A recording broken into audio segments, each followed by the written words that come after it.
Why weakness is death, কারণ দুর্বলতা আগে শরীরকে মারে না, দুর্বলতা আগে মেরে ফেলে মানুষের সাহস, মানুষের আত্মবিশ্বাস, মানুষের বিবেক, মানুষের সিদ্ধান্ত ক্ষমতা।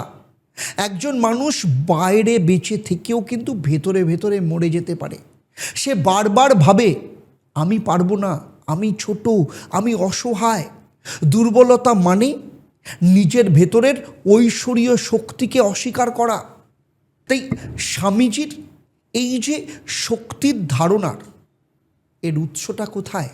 এর উৎস শ্রী রামকৃষ্ণ পরমহংসদেব, যিনি দেখিয়েছিলেন যে মানুষ শুধু দেহ নয়, মানুষ শুধু মন নয়, মানুষ এক চেতন সত্তা।